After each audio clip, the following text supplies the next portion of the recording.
مشرکین کے ساتھ نبی پاک صلی اللہ علیہ وسلم کا معاہدہ تھا. وہ صلح حدیبیہ کے اندر معاہدہ ہوا تو مشرکین جو تھے یہ معاہدہ کی پاسداری نہ کرتے تھے، بلکہ انہوں نے معاہدہ توڑ دیا. بنو بکر وغیرہ نے انہوں نے معاہدہ توڑ دیا اور کفار کی معاونت شروع کی. نبی پاک صلی اللہ علیہ وسلم اور صحابہ کے مد مقابل کافروں کا ساتھ دیا. اللہ تعالیٰ نے نبی پاک صلی اللہ علیہ وسلم کو حکم دیا کہ میرے پیغمبر وہ انہوں نے عہد توڑ دیا، آپ بھی اپنی طرف سے اعلان کر دیں کہ اس کے بعد عہد اور معاہدہ ختم ہو گیا. 4 مہینوں کی مہلت ہے، یا یہ علاقے چھوڑ جاؤ یا مسلمان بن جاؤ. 4 مہینوں کے بعد 1 دن کی مہلت نہیں ہوگی. علاقہ نہ چھوڑا یا اسلام قبول نہ کیا تو 4 مہینوں کے بعد سب کو مار دیا جائے گا. یہ اس کو کہتے ہیں اعلان براءت. اور سورہ توبہ کا دوسرا عنوان بھی سورۃ البراءت ہے.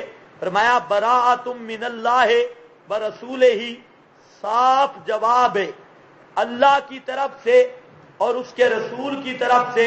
الی الذین عاہدتم، طرف ان لوگوں کے کہ تم نے معاہدہ کیا ان سے، من المشرکین، مشرکین وغیرہ.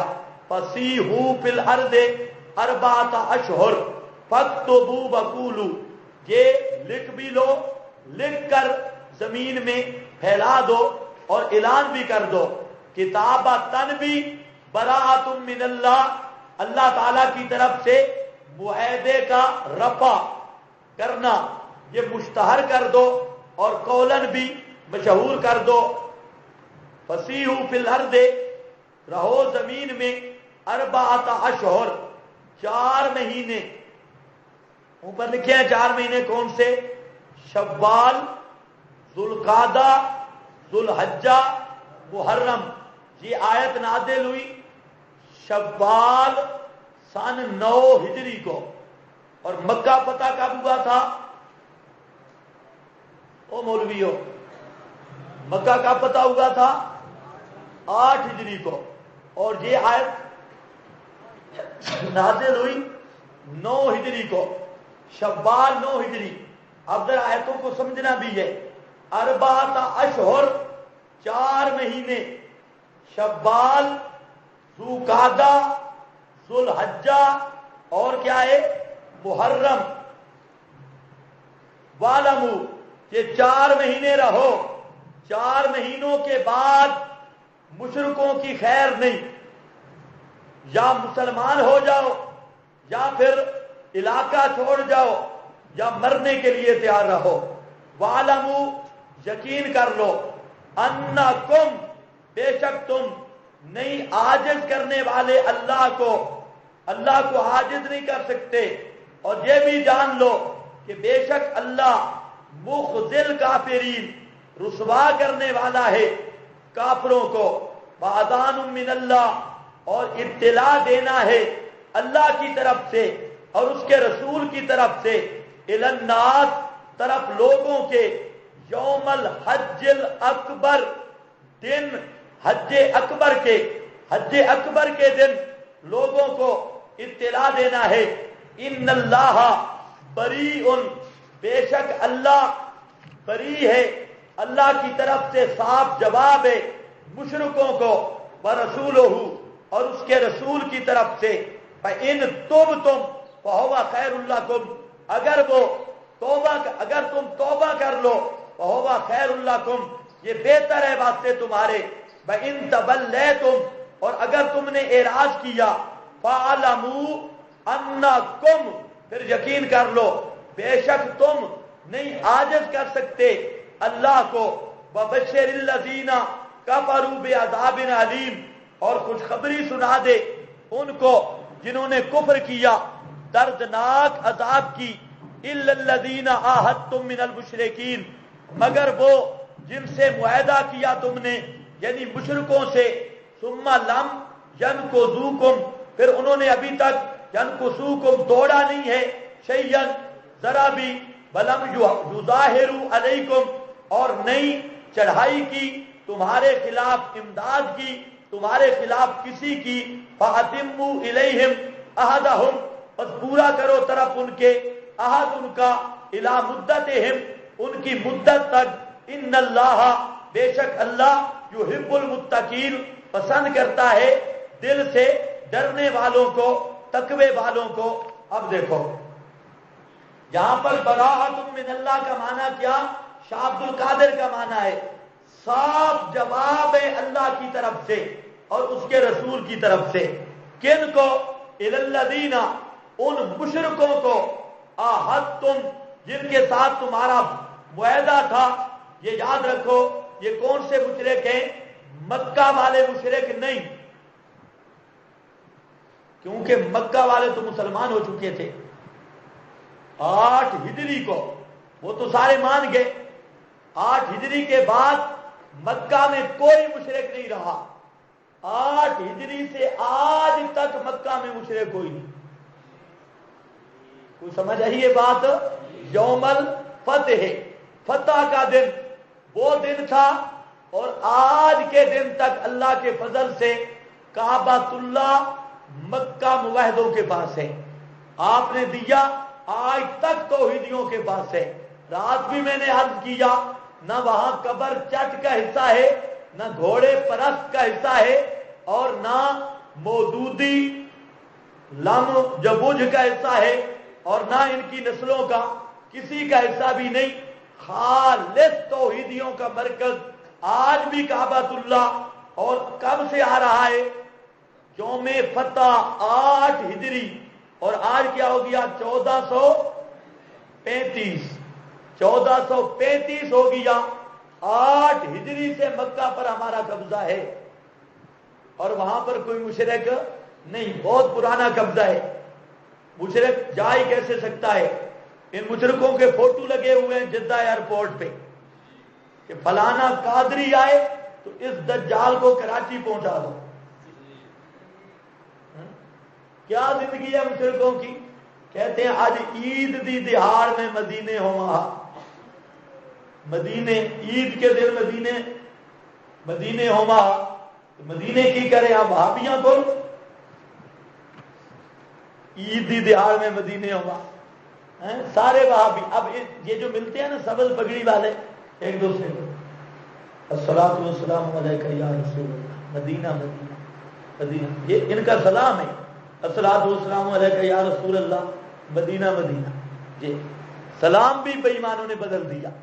اور پیار اتنا ہے مدینے سے، ہمارے ایریا کا ایک بہت بڑا پیر تھا، مر گیا مردود، تو ایک دن ہم کٹھے ہو گئے، وہ آ گیا، اس نے گاڑی پہ جانا تھا، دیر تھی، تو وہاں ہماری دکانیں تھی، وہاں پر وہ آ گیا، میں بھی ایسے بیٹھا تھا، وہاں پیر صاحب آ گیا۔ یہ ہوتے بڑے بے ایمان ہیں، غیرت سے خالی، تو دور سے مجھے دیکھ کر نا، اب اس کے پتا تھا کہ میں نے بھی کچھ دیر بیٹھنا ہے، وہ بڑا سلام کرنے لگا، استاد جی کی حال ہے جی، حضرت صاحب ٹھیک ہے۔ مقصد تھا کہ میں جو اس کو کہوں گا نا حضرت صاحب، استاد جی، یہ بھی مجھے کہے گا پیر جی، استاد جی، اور جو لوگ بیٹھے ہیں ان میں تو کم از کم کچھ نہ کچھ بکت بنے گی نا، بھئی میں پیر ہوں۔ تو اس نے بڑی خوشامد کی، حضرت صاحب، فلانا صاحب، فلانا، السلام علیکم۔ میں نے کہا کہ کیا حال ہے جی بزرگو، ٹھیک ہو؟ بس میں وہاں بیٹھا رہا، اٹھا چھٹا نہیں، اور ہاتھ اس کو اس طرح کر کے ملایا، اس طرح۔ تو کہتا ہے کہ یہ کیا ہے؟ میں نے کہا اب یہ ہاتھ دھونا ہے، یہ یہی ہے، آپ بیٹھے تشریف رکھیں، اسی طرح کہا تشریف رکھے۔ بیٹھ گیا پیر صاحب، تو کہتا ہے کہ مولوی صاحب یہ جو رومال ہے نا میرا، یہ مدینے سے آیا ہے، اور تسبیح نکالی، کہتے ہیں یہ تسبیح بھی مدینے سے ہے، اور پتہ نہیں پین نکالا، پنسل، یہ بھی مدینے کی، جوتی نکالی، کہتا ہے یہ بھی مدینے کی۔ میں نے کہا پیر صاحب بڑی خوشی ہے کہ آپ کی جوتی بھی مدینے والی، تسبیح بھی، گھڑی بھی، پین پنسل بھی مدینے والی۔ افسوس یہ ہے کہ آپ کا عقیدہ کبھی مدینے والا ہوتا مسلمان ہو جاتا، جو عقیدہ مدینے میں شروع ہوا آج بھی ہے، تو اللہ تجھے وہ عقیدہ ماننے کی توفیق دیتا، تو مسلمان ہو جاتا۔ کہتے میں مسلمان نہیں، میں نے کہا پکا کھتری ہے، پکا کافر، کوئی شک نہیں، اصلی کافر ہے، تھوڑا بہت بھی نہیں، اصلی کافر۔ کافروں کے قسیم ہوتے ہیں، یہی جو قرآن کا منکر ہے وہی کافر ہے، قرآن کا مسئلہ جو نہیں مانتا وہی کافر ہے۔ دیکھو پھر بیٹھا بیٹھا نہیں کیا، عزت بہت ہو گئی۔ ہاں، اس لیے ان بدماشوں کی عزت نہیں کرنی۔ جب آپ ان بدماشوں کی عزت کریں گے عام لوگ دھوکے میں پڑ جائیں گے، وہ یہی سمجھیں گے شاید کہ اس میں بھی کوئی چیز ہے اور یہ بھی واقعی پیر ہے، یہ عالم بھی اس کا احترام کر رہا ہے۔ اسی لیے فرمایا گیا ہے نا کہ جو بدعتی کی تعظیم کرتا ہے فقد آن علی ہدم الاسلام، اس نے اسلام کی عمارت کو گرایا ہے۔ اس لیے یہ بدعتی واجب التوہین ہے، قابل احترام اور تکریم بدعتی اور مشرک نہیں۔ بدعتی اور مشرک کی جتنی بےعزتی کرو اللہ کے ہاں اتنا ایمان مضبوط ہوتا ہے۔ دیکھو ہاں بھائی، مکہ فتح ہوا تو کس کے پاس ہے؟ تو پھر آحدتم من المشرکین سے مراد کون ہے؟ نیچے لکھا ہے اطراف مکہ والے، مکہ کی اطراف والے۔ فسیحوا فی الارض اربعۃ اشہر، یہاں پر بھی بتا دیا 4 مہینوں سے مراد ہیں شوال، ذوالقعدہ، ذوالحجہ اور محرم۔ آگے ترغیب توبہ ہے، فرما دیا توبہ کر لو تو بہتر ہے، اللہ کو ہرا نہیں سکتے، بھاگ نہیں سکتے، اللہ کافروں کو رسوا کرنے والا ہے، ضرور رسوا کرے گا بخذل کافرین۔ فاذان من اللہ ورسولہ، اطلاع دینا ہے اللہ کی طرف سے، رسول کی طرف سے، الی الناس یوم الحج الاکبر، حج اکبر کے دن۔ حج اکبر کیا ہے؟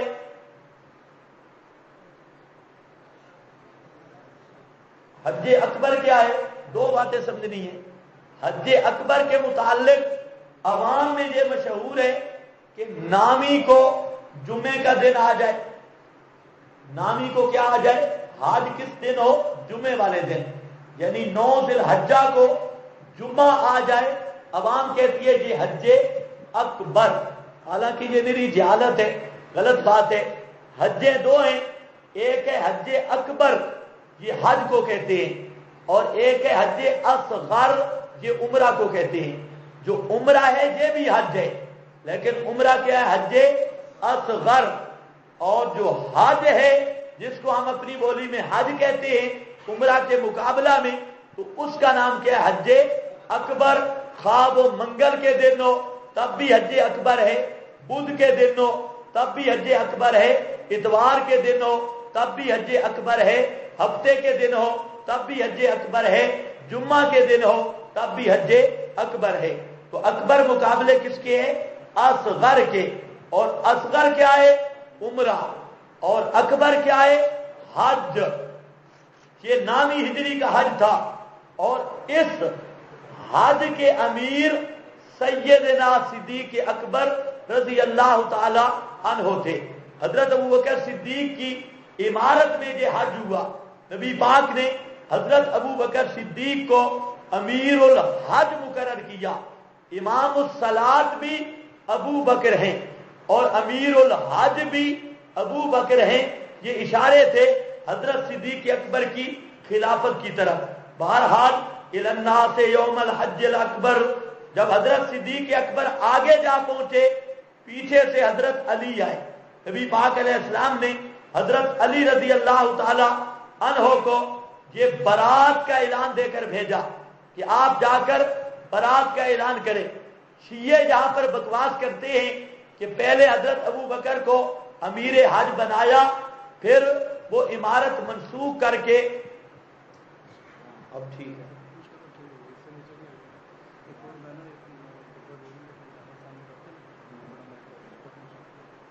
اصل نہیں، پہلے بھی یہ 10-15 منٹ جو ٹھیک رہتا ہے، 15 منٹ سے انشاءاللہ۔ چلو دیکھ لیتے ہیں، آج انشاءاللہ تجربہ ہو جائے گا، لمبی بات نہیں۔ ٹھیک ہے، آپ کو بہت ثواب ملے گا، اگر صحیح ہوا، نہیں تو عذاب بھی بہت سخت ہوگا۔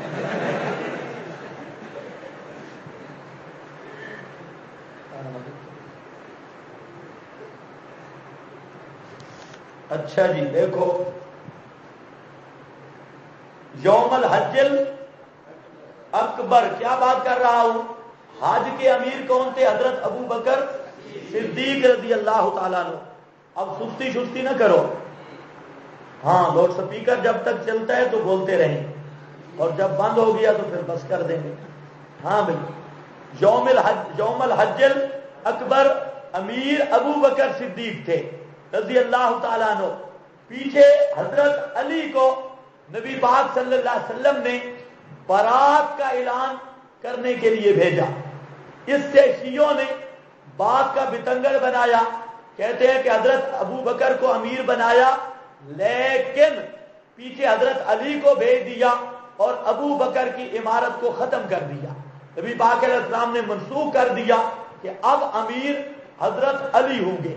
اب وہ استدلال کرتے ہیں اہل سنت کی بعض کتابوں میں جہاں مجمل طور پہ واقعہ آیا ہے، تفصیل نہیں، صرف اعلان کی بات ہے اور پوری تفصیل نہیں، تقریباً 25-30 کتابیں شیعہ پیش کر دیتے ہیں کہ یہ اہل سنت کی کتابوں میں لکھا ہے کہ پہلے امیر ابو بکر تھے، پھر حضرت علی کو آپ نے پیچھے سے بھیجا تو حضرت ابو بکر کی امارت ختم ہو گئی۔ کیوں کہ ابو بکر اس قابل ہی نہیں تھے معاذ اللہ، پھر حضرت علی کو بھیجا۔ اس پر وہ کہتے ہیں جو حج کا امیر نہیں بن سکتا وہ خلیفۃ المسلمین کیسے بن گیا؟ وہ سمجھ رہے ہو کہ نہیں سمجھ رہے؟ لیکن یاد رکھو اہل سنت کی تمام روایات مفصلہ، اس میں یہ تصریح ہے کہ حضرت علی کی ڈیوٹی تھی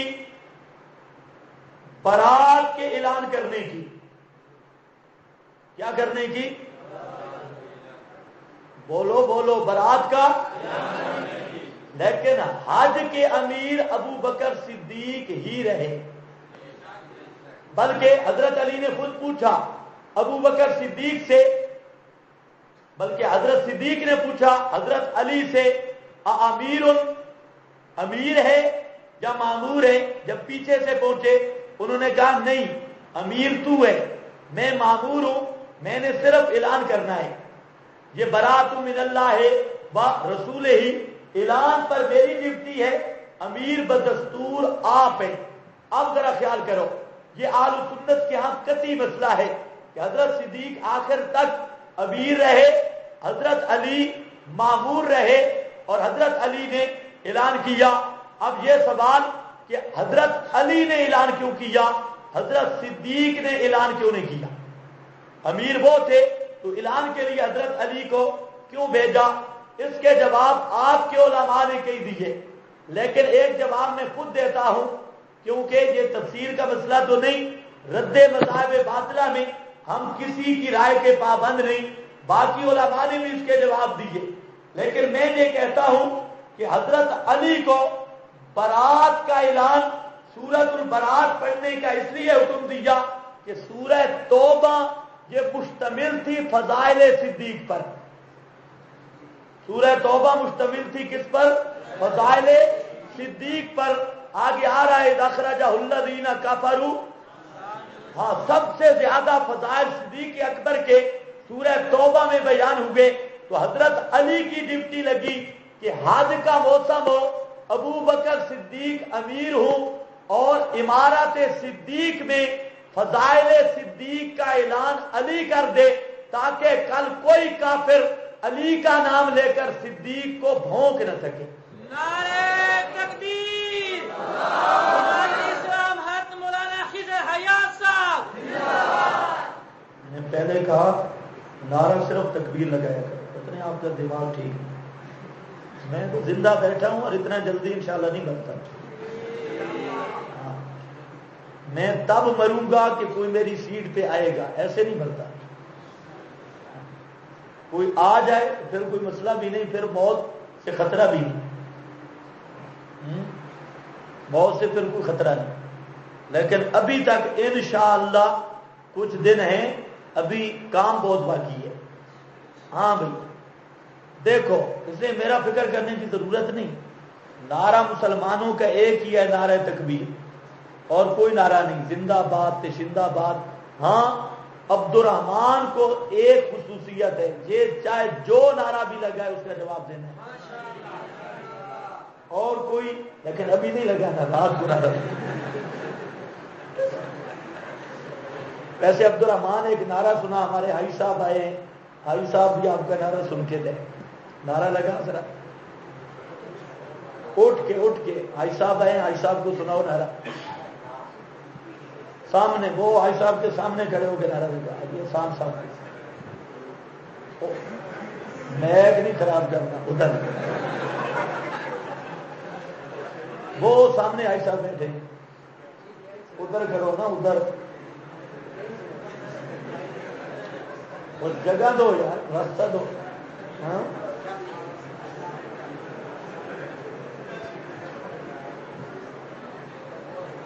ہاں اب لگاؤ نعرہ.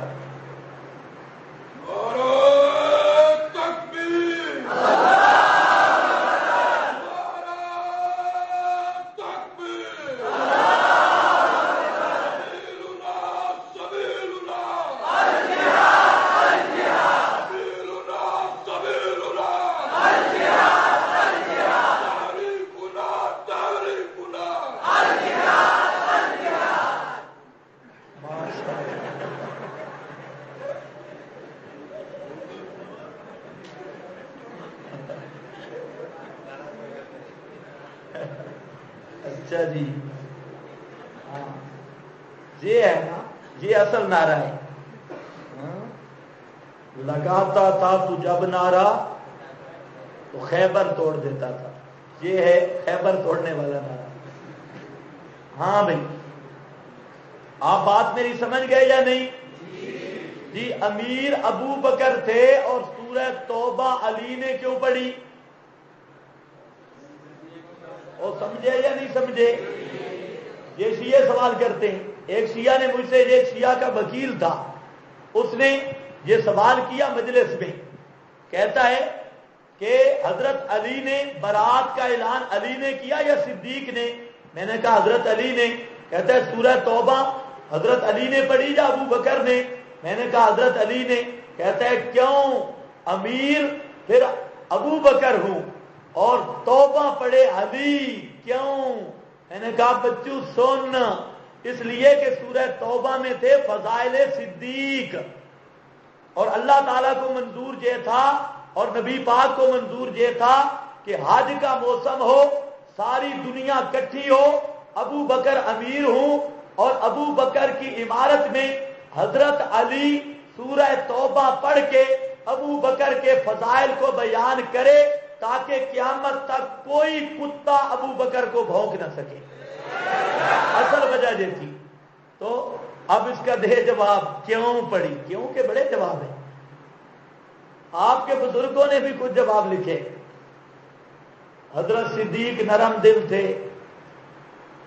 اور حضرت علی یہ ذرا مضبوط تھے، اس لیے یہاں برات کا اعلان. ایسی مجھے تو گپیں لگتی ہیں، لیکن آپ کے بزرگوں نے لکھا، احترام ہے.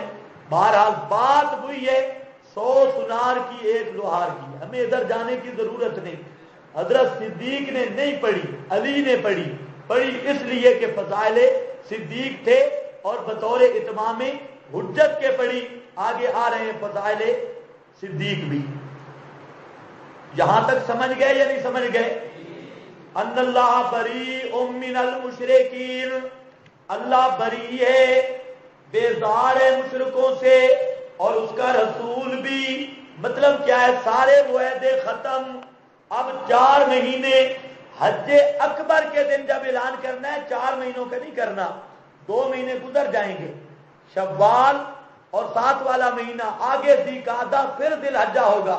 اس لیے جہاں نیچے عبارت لکھی بھی ہے فَإِن تُبْتُمْ، اگر تم توبہ کر لو او مشرکو، فَهُوَ خَيْرٌ لَكُمْ، وہ بہت بہتر ہے واسطے تمہارے دارین میں. وَإِن تَوَلَّيْتُمْ، اور اگر تم اعراض کرو، فَاعْلَمُوا أَنَّكُمْ، پھر یقین کر لو بے شک تم نہیں عاجز کرنے والے اللہ کو، وَبَشِّرِ الَّذِينَ كَفَرُوا، اور خوشخبری جہاں بشر جو ہے بطور تحکم کے ہے، خبر دے دے کافروں کو بعذاب علیم، عذاب دردناک کی، الا الذین عاہدتم من المشرکین، مگر وہ مشرک جن کے ساتھ تمہارا معاہدہ ہے اور انہوں نے ابھی تک توڑا بھی نہیں اور تمہارے خلاف کسی کی مدد بھی نہیں کی، فَأَتِمُّوا إِلَيْهِمْ عَهْدَهُمْ، بس پورا کرو طرف ان کے عہد ان کا، الی مدتہم، ان کی مدت تک وہ عہد پورا کرو۔ مطلب ہے جنہوں نے توڑا ہے تم بھی اعلان کر دو عہد کے توڑنے کا، اور جنہوں نے ابھی تک توڑا نہیں، یہ بنی زمرہ اور بنی کنانہ، یہ دو قبیلے ہیں جن کا ابھی تک عہد باقی ہے، انہوں نے توڑا نہیں۔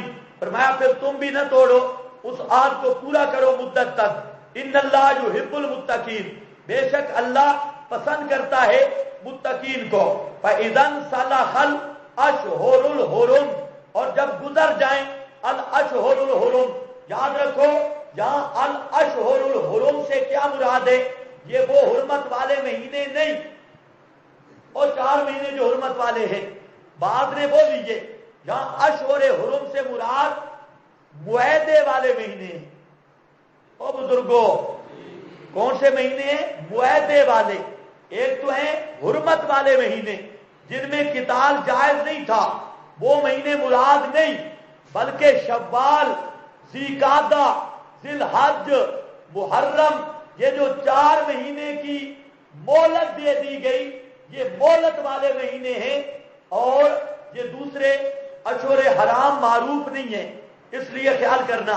اور جب گزر جائیں الاشہر الحرم فاقتلوا المشرکین، قتل کرو مشرکوں کو، حیث وجدتموہم، جہاں پاؤ ان مشرکوں کو، وخذوہم، اور پکڑو ان بے ایمانوں کو، واحصروہم، دیکھا قرآن ترغیب کیسے دیتا ہے۔ اللہ فرماتے ہیں پکڑو ان خنزیروں کو، حیث وجدتموہ، قتل کرو جہاں پاؤ، ہل میں، حرم میں، جہاں مشرک ٹکر جائے وہاں مارو، خذوہم، پکڑو ان کو، واحصروہم، گھیرو ان کو، وقعدوا لہم، اور بیٹھو ان کے لیے، کل مرصد، ہر کمین گاہ، مناسب جگہ، تاک لگانے کی جگہ، تاک میں بیٹھ کے چوٹ کے مارو۔ فَإِن تَابُوا، اگر وہ توبہ کر لے، وَأَقَامُوا الصَّلَاةَ، اور قائم کر لے نماز کو، اور دینے لگے زکوٰۃ کو، فَخَلُّوا سَبِيلَهُمْ، پس چھوڑ دو ان کا راستہ، ان اللہ غفور الرحیم، بے شک اللہ بہت معاف کرنے والا، رحم کرنے والا ہے۔ فرمایا مہینے گزر جائیں تو لڑائی میں جو کچھ ہوتا ہے کر گزرو، پکڑو بھی صحیح، مارو بھی صحیح، قید بھی کرو، ہر جگہ پہ تاک بھی لگاؤ، جس طرح ممکن ہے لڑائی کرنا اسی طرح ان سے لڑائی کرو۔ ہاں ایک صورت ہے، ان تابو، توبہ کا قانون اب بھی ہے، اگر وہ شرک چھوڑ دے، کفر چھوڑ دے، پھر اللہ ان کو معاف کر دے گا۔ سمجھ گئے یا نہیں سمجھ گئے؟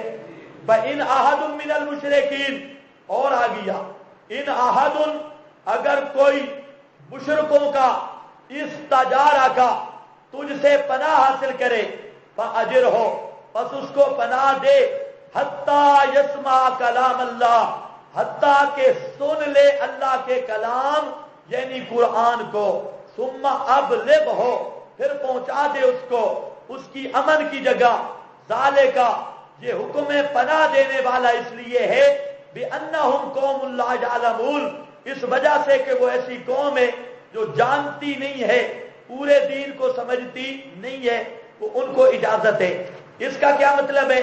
ان احد، ایک تو ناوی باس ہے، آپ پڑھتے ہیں شرح الجامی والا بزرگ ملا جامی کی حاشیہ، شرح جامی کا نام آتا ہے کیا ہے؟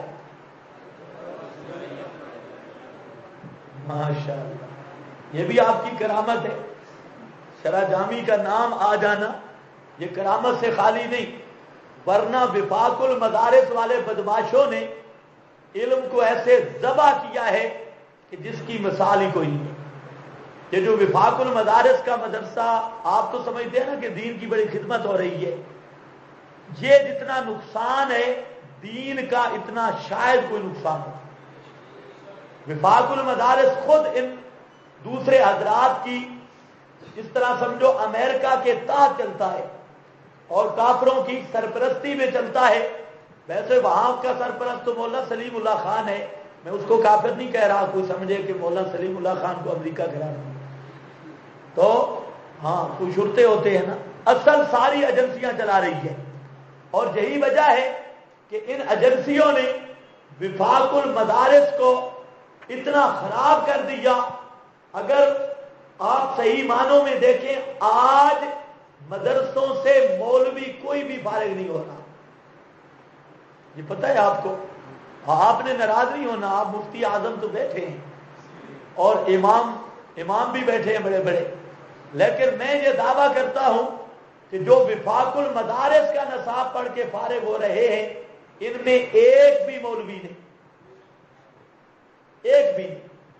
اور یہ سازش ہے کہ نصاب ایسا رکھا کہ اس نصاب پڑھنے والا مولوی بن سکتا ہی نہیں، اسی طرح جاہل رہتا ہے۔ 8 سال لگا کے بھی 8واں سال جب ختم ہوتا ہے تو جتوں دی کھوتی اتھے جا کھلوتی۔ 8 سال لگا کے بھی اس کو پتہ چلتا کوئی نہیں ہوتا، گھر بھی وقت بھی ضائع کیا سب کچھ، اگر وفاق کی طرف پہ پڑا ہو۔ اس لیے وفاقی پڑے ہوئے یہ سارے فارمی مرغے، فارمی ساری فارمی غذا بھی فارمی، اور یہی فرق ہے جو فارمی مرغے اور اصلی مرغے کا فرق ہوتا ہے۔ تو وفاق والے جو پڑے ہوئے مولوی ہیں یہ فارمی مرغے، تو سمجھ آئیے کہ نہیں؟ ہاں یہ بہت بڑی سازش ہے۔ اب دیکھو شرح جامی شروع کی کہاں سے؟ المرفوعات سے۔ واہ واہ مزہ آ گیا۔ شرح جامی شروع ہو رہی ہے المرفوعات سے اور ختم ہو رہی ہے کہاں؟ المجرورات میں۔ یہ ناو کی آخری کتاب پڑھائی جا رہی ہے اور شروع میں علم الناو ہے، ماشاء اللہ، وہ زنانیاں جو پڑھتی ہے، زنانیوں والی علم الناو۔ اور اس کے بعد اصل میں کتاب تو تھی نامیر جو زبردست کتاب ہے، جس کے ساتھ پھر اور تراکیب کے لیے عبد الرسول تھی، شرح عبد الرسول وغیرہ یہ کتابیں تھیں، الفیہ تھا، یہ زبردست کتابیں تھیں ابن مالک کا، اور اسی طرح المغنی تھی، یہ بھی بہترین رسالہ ہے۔ لیکن وہاں پر چھلانگ لگا کے کافیہ، اور کافیہ میں کیا ہوتا ہے؟ مصنف نے بسم اللہ سے شروع کیوں کیا، الحمدللہ کیوں نہیں لکھا؟ بڑی بات ہے، اس پہ اب باتیں ہو رہی ہیں، بسم اللہ سے شروع کیوں کیا؟ بھائی مسلمان تھا، تو بسم اللہ لکھ دی تو کون سا گناہ کیا؟ اب اس پہ باتیں ہو رہی ہے، ایسا فضول باتیں۔ ہمارے ہاں طریقہ تدریس بھی کوئی نہیں، اور یہ حقیقت میں آپ کو بتاتا ہوں کہ ہم بھی پہلے باتیں کرتے تھے بڑی، بسم اللہ سے کیوں شروع کی، فلانا الحمدللہ کیوں نہیں لکھا، واہ واہ باتیں۔ آپ لگتا ہے ایسے چبلی ہی مارتے تھے، تو یہ کون سی باتیں ہیں؟ ایسے فضول۔ طالب علم کو پتہ یہ نہیں ہے کہ کافیے کی اس عبارت میں قانون کیا آیا ہے، یہ نہیں پتہ۔ یہ پتہ ہے کہ جہاں مصنف نے یہ لفظ کیوں لایا، یہ کیوں نہیں لایا، یہ مصنف نے اتنا بڑھا کیوں دیا، اتنی عبارت بڑھ گئی، حالانکہ اس کا دعویٰ تھا کہ کافیہ مختصر ہے، اتنی سی عبارت کیوں بڑھا دی، اتنی سی کیوں؟ ایسی چبلے ہیں پتہ نہیں، حیرانگی۔ شروحات لکھی پڑی ہے، اور شروحات بھی یہی ہے کہ مصنف نے ماں کیوں ذکر کی، لا کیوں نہیں کیا، مصنف نے غوبہ کیوں ذکر کر دیا، اور یہ ضمیر تو نہیں آنی چاہیے تھی۔ یہ مصنف کے وہم و گمان میں بھی بیچارے میں نہیں ہوگا۔ اگر یہ مردے سنتے ہوتے مصنف کافیہ والا، مدرسین کے سامنے اس طرح ہاتھ جوڑتا، خدا کا نام مانو میرے وہم و گمان میں بھی نہیں، جو تم نے ربڑ میں رسی ڈالی ہوئی ہے، یہ کیوں کیا، وہ کیوں کیا۔ ہم نے بھی ابتدان بڑا رٹا لگایا، لیکن ہمارے استاد حضرت مولانا محمد سعید صاحب رحمۃ اللہ علیہ، ان کے پاس جب ہم گئے انہوں نے ہمیں کہا کہ بیٹا مسئلہ یہ ہے کافیے کی عبارت بسم اللہ سے لے کے تمت تک سناؤ. اور سناؤ کیسے؟ جیسے حافظ سپارہ سناتا ہے اس طرح سناؤ، تب مسئلہ حل ہوگا. اب ہم نے عبارت سنائی اور مجھے یاد ہے ایک ہی مجلس میں بیٹھ کے شروع سے لے کر تمت تک، اور میرے ساتھ ایک ساتھی اور بھی تھا، سنائی. اور شرط یہ تھی کہ غلطی کسی مقام پہ نہ ہو، کسی جگہ پہ غلطی نہ ہو. ایک دفعہ ہم نے سنایا، میری 2 غلطیاں آئی تھی اور آئی بھی مرفوعات میں تھی. عبارت غلط پڑی، وہاں لفظ چھوڑ دیے. استاد نے کہا اڑ جاؤ لوٹے ہو، اسی طرح سنانا ہے. ہم چلے گئے، پھر آئے. اچھا اس وقت ہمیں اتنا احساس ہوتا تھا استاد کا کلاس سے اٹھا دینا. ہم 2 ساتھی تھے اور استاد جب یہ کہتا کہ چلے جاؤ تو ہمیں یوں محسوس ہوتا کہ ہم پہ کوئی پہاڑ گر گیا ہے. آج طالب علموں کو اگر 50 ڈنڈا لگائیں اس کو اتنا احساس نہیں ہوگا جتنا. اور یہ کل کا مسئلہ ہے، کوئی اتنا لمبا چوڑا عرصہ بھی نہیں ہے. ابھی تو 13 سال میری تدریس کے ہوئے ہیں. تو آپ اندازہ کہ اس وقت خامسہ ہم پڑھتے تھے، جب دوبارہ کافیہ بھی پڑھا، وہ کافیہ خامسہ کا دور تھا، اتنا لمبی مدت بھی نہیں. سارا استاد نے یاد سنا. اب اس کے بعد پہلے چند دنوں میں بتایا کہ اس عبارت سے جہاں تک نعت کا یہ ضابطہ ہے، اس عبارت سے جہاں تک نعت کا قانون یہ بیان ہوا، اس کا تھوڑا بہت اجرا. کوئی ہمیں حیران ہو گئے مصنف نے الحمدللہ کیوں نہیں لکھی تھی، بسم اللہ کیوں نہیں لکھی. یہ کوئی بات نہیں، صاف صاف مسئلہ کہ اس عبارت کے اندر ضابطہ کیا بیان ہوا، نعت کا اصول کیا ہے، اس میں کیا ہے. صرف قانون وہ قانون بیان کر کے پھر کہتے ہیں کہ اب بعض چیزیں جو بطور سوال جواب کی طرز پہ ہیں، لیکن سوال جواب بھی ایک صفحہ پہ 4-5 سوال ہوتے، زیادہ کوئی نہیں. جہاں تو ایک لین سے آگے آدمی چل نہیں سکتا. اور شرح جامی پڑھو تو اور سبحان اللہ. تو بہرحال بات پتہ نہیں کیا کر رہا تھا، وفاق المدارس کی شرح جامی کا مقدمہ کیا. شرح عقائد بات پہلے انہوں نے ابھی شروع کی تھی عذاب القبر سے، وہاں سے پہلے ذرا مشکل ہے نا. اور یہ بھی بات پکی ہے کہ یہ 12ویں مولوی شرح عقائد پڑھا بھی نہیں سکتے عذاب قبر سے پہلے، سوال ہی نہیں پیدا. عذاب القبر سے آگے آسان ہے اور پیچھے ان کو خود عذاب دنیا شروع ہو جاتا ہے، وہاں سے شروع کر دی. اور اسی طرح سارا ستیہ ناس ہو گیا. سارا جو مولوی بننا چاہتا ہے وفاق کا امتحان بے شک دیتا رہے یا نہ دے، لیکن اصل کتابیں پڑھے. جو پہلے ترتیب تھی درس نظامی کی، ان کتابوں میں قوت ہے. اب آپ دیکھتے ہیں ہر سال لاکھوں آدمی فارغ ہوتے ہیں وفاق المدارس سے، اور ایک بندے کا بچہ نہیں ملتا جو کتاب پڑھائے. جو بیٹھے ہیں اگر اس کی الماری کھولو نا 4 اردو شروعات پڑھی ہوں، 4. اور آپ یقین کر لیں، یہ میں اعتراض نہیں کر رہا، اردو شرح مدرس کے لیے دیکھنا بالکل جائز، طالب علم کے لیے حرام ہے، مدرس کے لیے بالکل جائز. لیکن کم از کم کچھ بصیرت بھی ہو نا، عقل بھی ہو.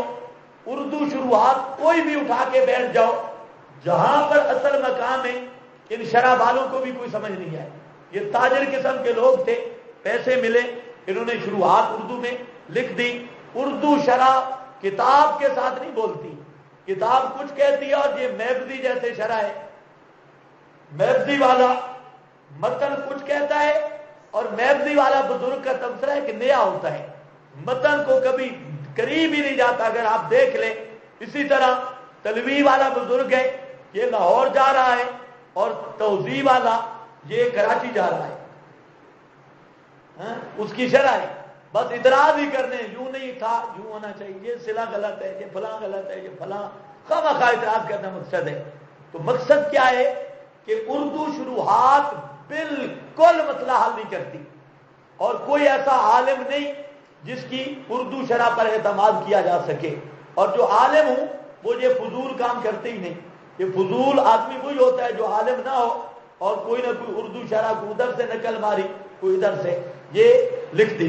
تو علم کا بالکل ستیہ ناز، عالم آپ کو مل ہی کوئی نہیں سکتا جو کوئی عبارت حل کرے یا کتاب اس کے ساتھ بولے، بالکل نہیں۔ دو طریقے جاری ہیں دنیا میں، ایک وہ طریقہ ہے کہ طالب علم بیان کرتے ہیں۔ استاد سعید صاحب رحمہ اللہ ہمیں کہتے مختصر معنی بیان کر، اچھا مختصر معنی ہم بیان کرتے، لیکن ہوتا کیا، اب ہمیں پتہ ہے بہت ساری چیزیں ہمیں سمجھ کوئی نہیں آتی تھی، لیکن ایسے مکفہ الفاظ سے نکلتے نا، جس طرح عبارت نہ آئے تو طالب علم اچھا وہ ہوتا ہے جو خاص مقام پہ وقف کرتا ہے، اعراب دہری نے کرے۔ تو ہم بھی جب بیان کرتے تو ایسے انداز میں بیان کرتے، استاد سمجھتے، سمجھ آ گئی۔ ایک ہفتہ ہم نے بیان کی مختصر معانی، استاد بڑے خوش، کہتے بہت اچھا، بلکہ استاد کہتے کہ میری زندگی میں پہلے طالب علم میں نے دیکھے ہیں بڑے خوشی کے ساتھ حل کرتے ہیں، حل نہیں کر سکتے طالب علم، اندر تو ہمیں پتا تھا ہم کیا حل کرتے ہیں۔ ہفتہ پورا حل کیا اور خوب زور شور سے، استاد بڑے خوش، بڑے داد دے۔ مولانا عبد القدوس صاحب تھے، تو میں نے کہا دیکھا کیسے نمبر بنے، کہتے ہیں نمبر تو بہت اچھے بنے۔ میں نے کہا خدا کی قسم سمجھ تو کوئی نہیں آ رہی، بیان تو ہم کر رہے ہیں لیکن ہمیں تو کوئی سمجھ نہیں آ رہی کیا ہو رہا ہے۔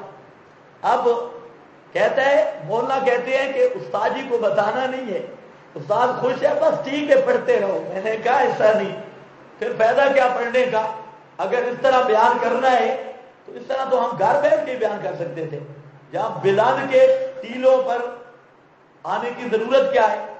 تو ایک دن استاد آئے، اب استاد کے ساتھ بولنا بھی مشکل تھا، کبھی غصہ بھی یکدم آتا، بوڑھے آدمی تھے۔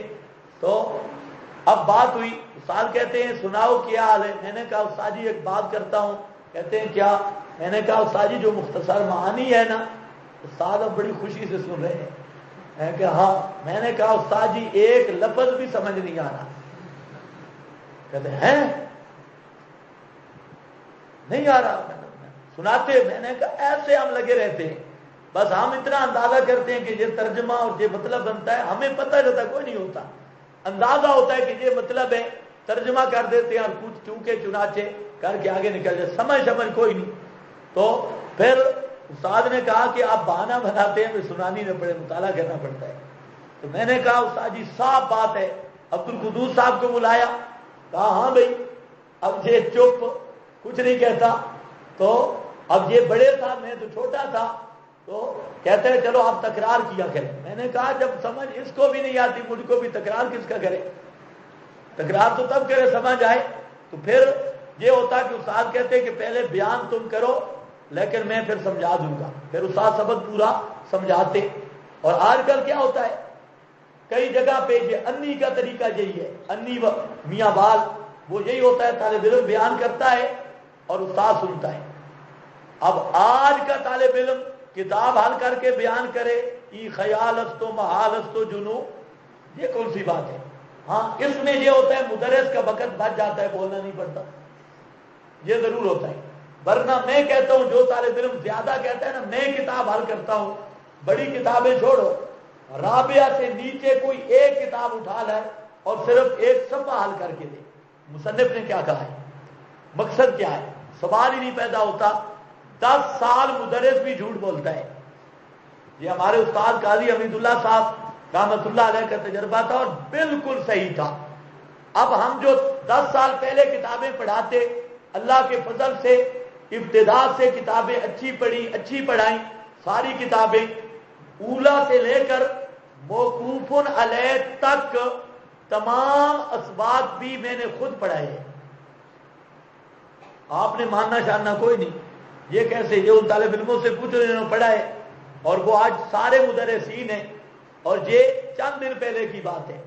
اولا سے سبق شروع کرتے، سرب بھی میرے پاس، اور 7 سال کے قریب تک، 7 سال یعنی موقوف علیہ تک تو 3 سال ہوں گے، لیکن جو کتابیں سادسہ تک تھی وہ تقریباً 5 سال مسلسل، اور سارے سبق خود پڑھانے چلے جاتے تھے، زور کے اجرا بھی نامیر کا اور سر بالوں کا خود کرواتا، اور اس دور کے جو لڑکے پڑھے ہیں وہ سب اس وقت بہترین قسم کے مدرس ہیں، اور ان کے ساتھ کا اور مدرس کوئی نہیں، مار بھی انہوں نے بڑی کھائی اور پڑھے بھی، سب کتابیں خود پڑھائیں، اور میں اس نتیجے پہ پہنچا ہوں کہ طالب علم مل جائیں مسلمان قسم کے اور زیادہ نہ ہوں، صرف چند طالب علم ہوں، 10-12 طالب علم ہوں، اور ان کو یا مضبوط بنیاد ہو، ساری کتابیں خود پڑھانی چاہیے، یا اولا سے لے کے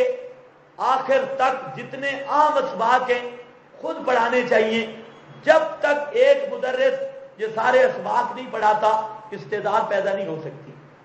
2 سبق صحیح ہے، 3 سبقوں کا پتہ ہی کوئی نہیں، 4 صحیح ہے اور 5 کا پتہ ہی کوئی نہیں، اس طرح استعداد نہیں۔ لیکن اصل مسئلہ ہے کہ طالب علم بھی اب سارے شوئی بن گئے، ایسا طالب علم ملتے ہی کوئی نہیں ہے، جس کو میں تو 2-3 سال سے کوشش کر رہا ہوں کہ ایسے طالب علم مل جائیں چند ایک، جو یا جن کی بنیاد مضبوط ہو، وہ بڑی کتابیں پڑھیں لیکن ساری پڑھیں، اور خالص طالب علم یا یہ ہو کہ اولا صرف سے شروع کریں اور پوری کلاس آخر تک لے جائیں، تب فائدہ ہے۔ ورنہ درمیان کا جو 4-5 سال کا عرصہ ہے، اس میں جو میں نے پڑھایا کچھ اسباق، اس کا بالکل اس تدریس سے تدریس نہ کرنا واجب ہے، بہترین۔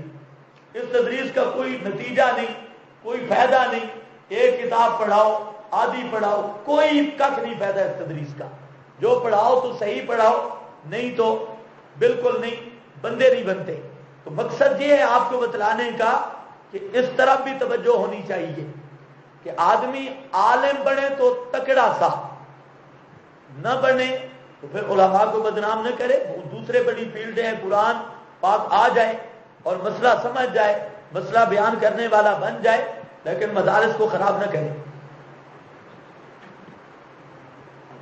پہلے خطیب ناراض ہے، اب مدرس بھی ناراض ہوں گے، مسئلہ یہ ہے۔ چلو جی، والذین آمنوا وہاجروا وجاہدوا فی سبیل اللہ ہو گیا۔ کہاں چل رہے تھے؟ بہت پیچھے سے رہ گئے۔ ہاں، ان آحادن میں عرض کر رہا تھا کہ جہاں پر ایک بات آپ نے پڑھی ہے کہ ان آحادن پہ داخل ہو گیا ہے، حالانکہ ان کا مدخول فعل ہوتا ہے نہ کہ اسم۔ ان شرطیہ کس پہ داخل ہوتا ہے؟ فعل پر، اسم پر داخل نہیں ہوتا۔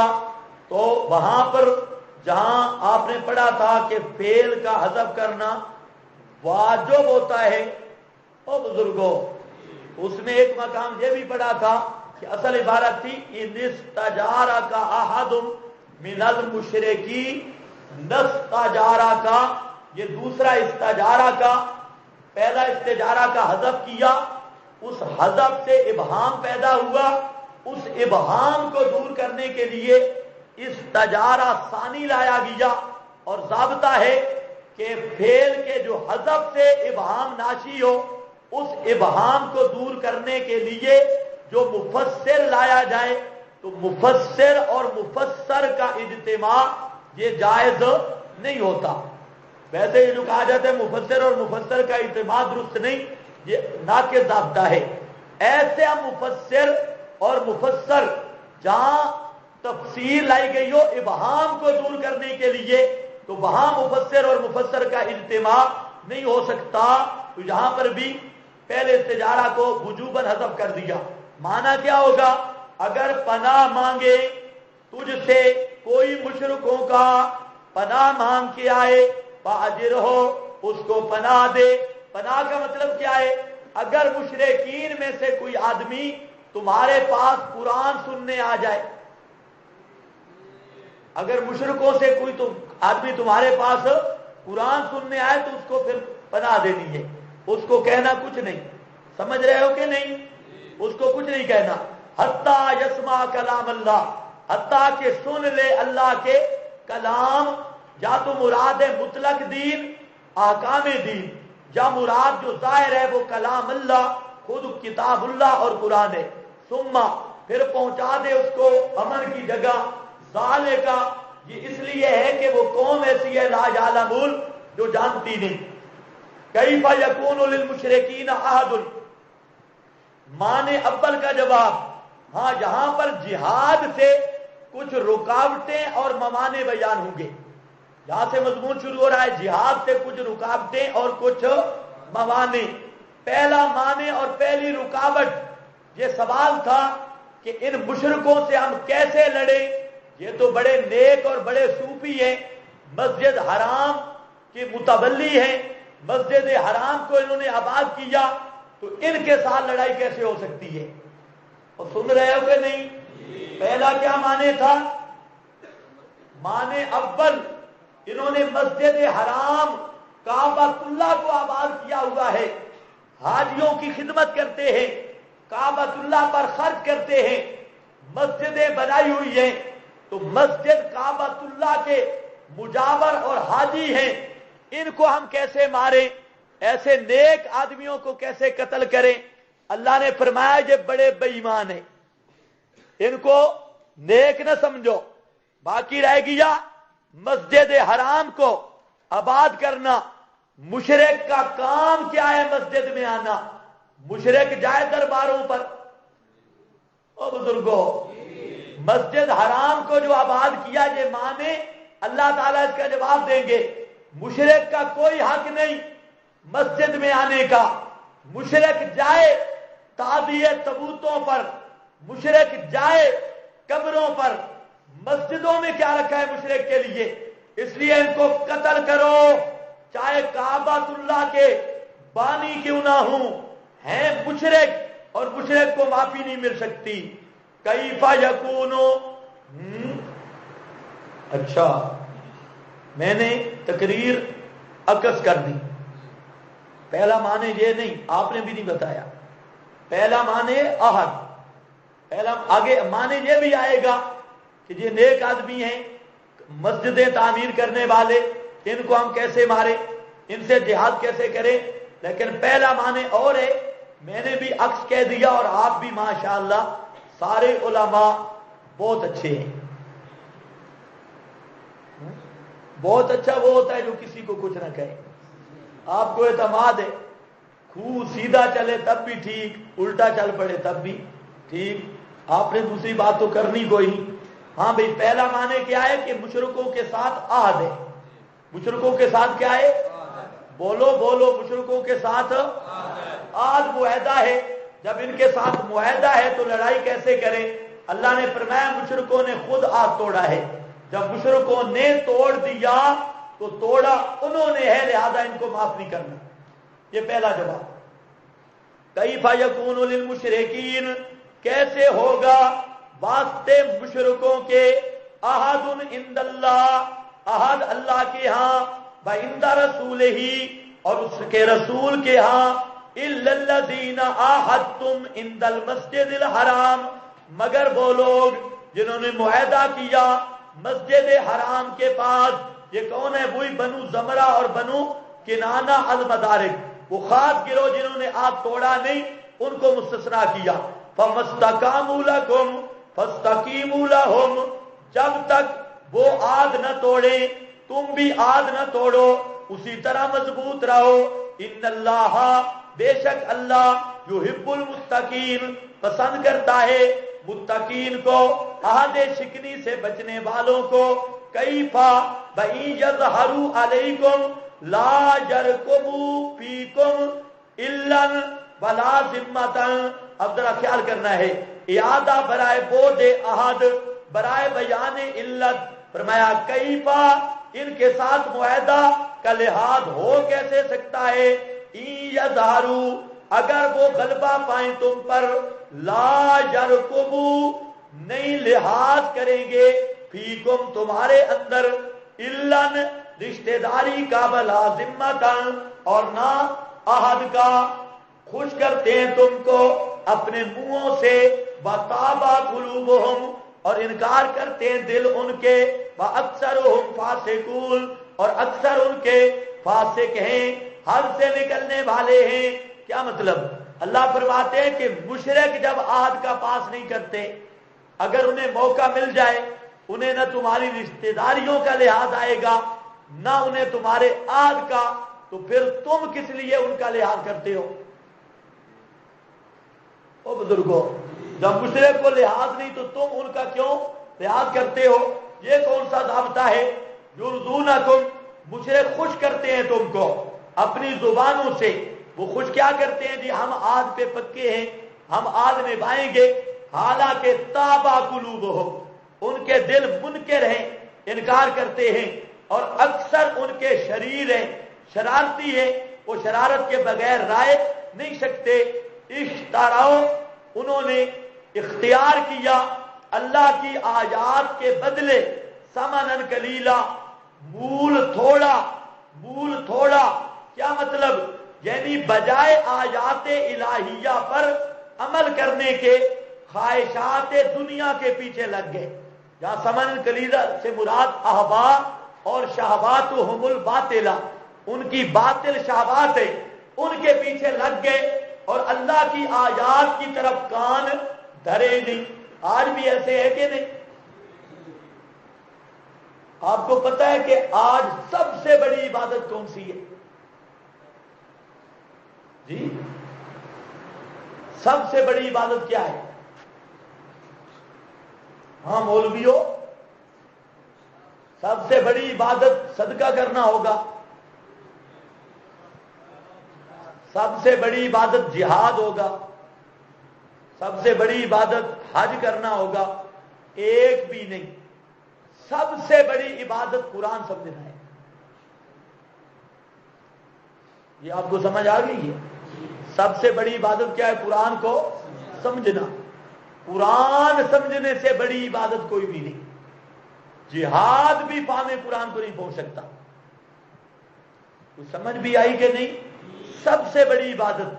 لیکن آج جتنا مسلمان غافل ہے قرآن کے قریب آنے سے، اگر سارے مسلمان قرآن کو سمجھتے، قرآن کے مضامین کو، تو کوئی فتنہ اٹھ ہی نہیں سکتا تھا. اور جماعتیں ساری یہ 1.5 انچ کی مسجد بن ہی نہیں سکتی تھی. یہ جتنی مصیبتیں ہیں، عوام قرآن سمجھتی کوئی نہیں. جو الو کا پٹھا ملا اٹھتا ہے وہ ہر روز ایک نیا لٹ آ کر تل دیتا ہے، اور عوام میں کوئی تمیز نہیں. یہ پیچھے ایک بزرگ آئے تھے، ہندوستان سے تشریف لائے تھے بذریعہ طیارہ. ہم بھی ان کی بڑی تقریروں پر فریفتہ تھے اور بڑی تقریریں سنتے. لیکن ہوا کیا؟ آج تعویذوں کی دکان چل رہی ہے، سارا کچھ گیا، اور وہ بعد میں پتا چلا کہ کس ذریعے سے آئے یا کہ نہیں. اب مسئلہ یہ ہے، اتنا دجل کا دور اور تلبیس کا ہے کہ جو گدھا بھی اٹھ کے کوئی کرتب دکھا دیتا ہے عوام اسی کے پیچھے ہے.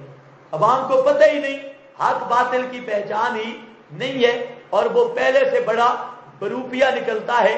حالانکہ آل حق کی پہچان ہر دور میں رہی کہ وہ قرآن کے اردا گردی نظر آئیں گے، قرآن کے مسئلے کی پاسداری. اور بھائی جہاد ہے کیوں؟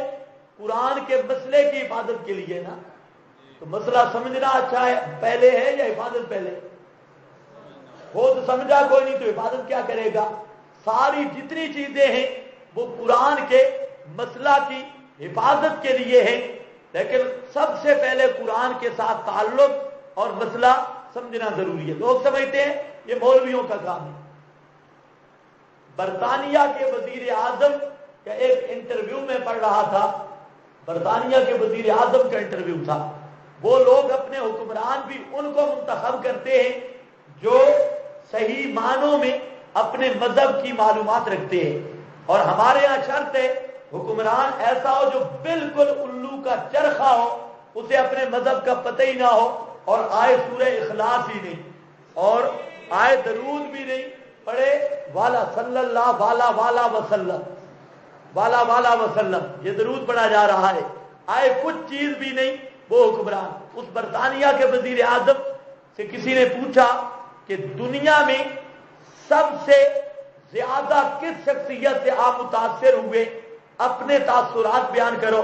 اس نے کہہ دیا کہ اگر سچ پوچھتے ہو تو پوری دنیا میں جتنی آئیڈیل شخصیات گزری ہیں ان میں محمد صلی اللہ علیہ وسلم کا پہلا نمبر ہے، اور جتنا میں ان سے متاثر ہوا، اور ایسے انقلابی آدمی دنیا میں پہلے بھی نہیں آیا، بعد میں بھی ناممکن ہے۔ تو وہ جو انٹرویو لے رہا تھا اس نے سوال کیا کہ اس کی وجہ کیا ہے، محمد صلی اللہ علیہ وسلم کے انقلاب کی کامیابی کی وجہ کیا ہے؟ تو اس نے کہا کہ مجھے جو یقین ہے کہ محمد صلی اللہ علیہ وسلم نے ایک کتاب پیش کی جو مسلمان قرآن کہتے ہیں، اور جتنے آپ کے شاگرد تھے اس قرآن کی غذا دی، اس کتاب سے تیار کیا، اور کتاب وہ ایسی ہے کہ اس کتاب کی خوراک پر یہ جماعت تیار ہوئی، اور اس طرح کے جانثار دنیا میں آج تک مثال نہیں۔ 1400 سال گزر گئے لیکن اب تک اپنی جان میں کھیل جائیں گے، محمد صلی اللہ علیہ وسلم کا شکوہ برداشت نہیں کریں گے۔ 1400 سال گزر گئے، جانے دے دیں گے، وہ ایک ہی تار آ رہی ہے محبت کی، اس میں کوئی فرق نہیں آیا۔ آج بھی دیکھ لیں، گناہگار سے گناہگار انسان بھی نبی پاک کی توہین برداشت نہیں کر سکتا، اگر ہوگی وہ جان پہ کھیل جائے گا، لیکن آپ کی کبھی توہین برداشت نہیں کر سکتا۔ اسی طرح کی محبت آج بھی باقی ہے۔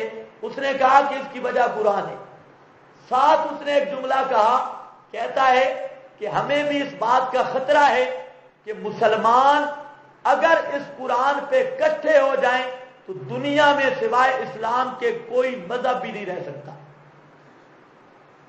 یعنی یہ بات کافر کو بھی پتا ہے کہ مسلمانوں کو اکٹھا کرنے والی کتاب کون سی ہے؟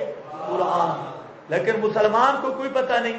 ایک ختم سکیا ہے، ختم پڑھتے رہو، تعویذ لکھتے رہو، اور بڑی خدمت کی تو صبح اٹھ کے تلاوت کر لی، اور قرآن آیا ہے انقلاب لے کر، اور انقلاب آئے گا قرآن سمجھنے کے ساتھ۔ تو قرآن پڑھنے پڑھانے سے بڑی عبادت دنیا میں کوئی نہیں۔ لیکن آج آپ بیٹھے ہیں نا، سارا دن عبادت کرتے ہیں، آپ کو کوئی بھی ولی اللہ نہیں سمجھے گا۔ کیا کہیں گے؟ یہ طالب علم ہے، یہ ولی اللہ نہیں، یہ طالب علم ہے۔ ہاں، ولی اللہ کون ہے؟ وہ الو کا پٹھا جو صبح سے شام تک بھینس کی بھینس پڑی ہوئی ہے، اور ادھر ڈکار لیتا ہے ادھر، اور کوئی سامنے آتے اللہ ہو اللہ ہو ہو۔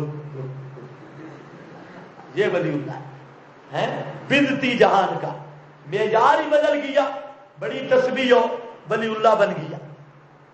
ہاں بھائی، اشترو بے آیات اللہ، ترجیح دی انہوں نے اللہ کی آیات کو، اللہ کی آیات پر، سمنن کلیلا، مول تھوڑا، ساری خواہشات اور جتنی دنیا وہ ساری قرآن کے مقابلہ میں قلیل، بالکل تھوڑی ہے۔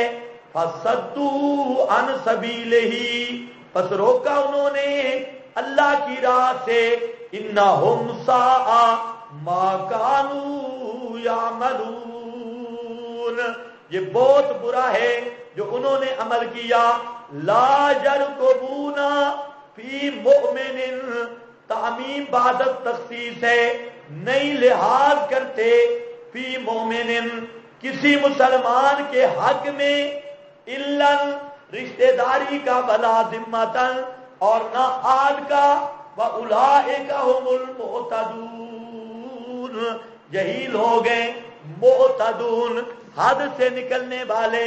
فَإِن تَابُوا، اگر وہ توبہ کر لیں کفر اور شرک سے، وَأَقَامُوا الصَّلَاةَ، اور قائم رکھیں نماز کو، وَآتَوُا الزَّکَاةَ، اور ادا کریں زکوٰۃ کو، فَإِخْوَانُكُمْ فِي الدِّينِ، وہ بھائی ہیں تمہارے دین میں۔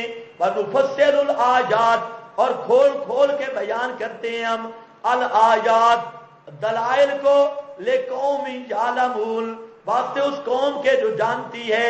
وَإِن نَكَثُوا، اب ذرا خیال کرو، ان ناکاسو کے دو معنی ہیں، ایک معنی کر رہا ہوں میں، ان ناکاسو، پہلے حاشیہ چلو دیکھ لو، ناکاسو کی ضمیر سے اگر بنو کنانہ اور بنو سمورہ مراد ہوں جو عہد پر قائم تھے، تو کلمہ ان اپنے معنی موصولہ پر یعنی شرط والے معنی پر ہوگا.